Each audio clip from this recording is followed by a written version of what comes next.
Drüben beim Herrn Wachter steht eine große Schachtel und ich bin so neugierig, was kann da drinnen sein? Eines Tages geht zurück, kommt er erst später.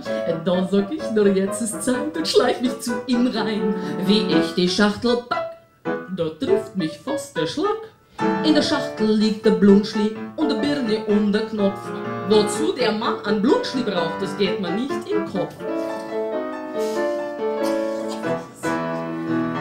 Jonas, warum trugst du keine Brille? Du wärst doch heute noch bei mir. Ja, ja, so mancher fährt mit 2 Promille. Aber du, Jonas, oh Gott, du hattest 4 im Alcazar. Madame führt ihren Arsch in Warschau auf dem Markt spazieren. Madame wird selbst ihr Herz wie einen Affen kommandieren. Madame lässt ihren Schatten in Italien aufmarschieren. Madame liebt es, ihr Leben gut zu führen. Madame lässt morgens maulig ihren Faltenwurf studieren. Auch Madame wird jeden Tag mit ihren Frosen tapezieren. Madame hält sich einen Trottel zum Frisieren und Volontieren. Ich finde, Madame lässt sich wirklich ganz gut bedienen.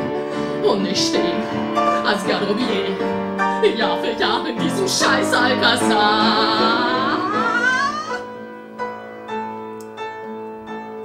Dort am Strand wär es heiß, nicht unangenehm,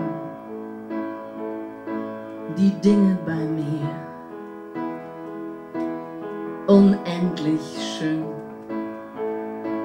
Vielleicht würde ich aufstehen, um ein Eis holen zu gehen. Jedoch der schrecklichste der Schrecken, das ist der warme Leberkös. Erst liegt er nur da, quadratisch und fettig und riecht auch ganz gut. Die Scheibe ist eckig, du kaufst die Portion, die immer zu groß ist. Beim ersten Biss ahnst du noch nicht, was gleich los ist. Es wird sich der Magen mit flauen Gefühlen. Du fängst dann mit Bier an, hinunter zu spülen. Versuchst dann mit Senf den Geschmack zu verdecken. Doch stärker erweist sich der Leberkäsefetten.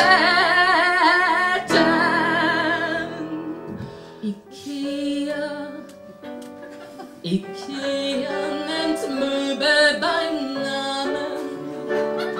Ob Iva, Moppe, Knut, Björn Kuddel klingt doch gut im Ohr. Ikea nennt Möbel beim Namen. Und plötzlich ist ein Herd gleich 3-mal so viel wert für dich.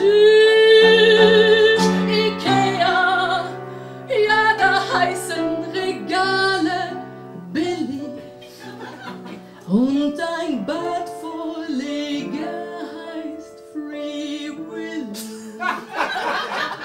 Ikea auf Schwedisch heißt Liebe. Ikea.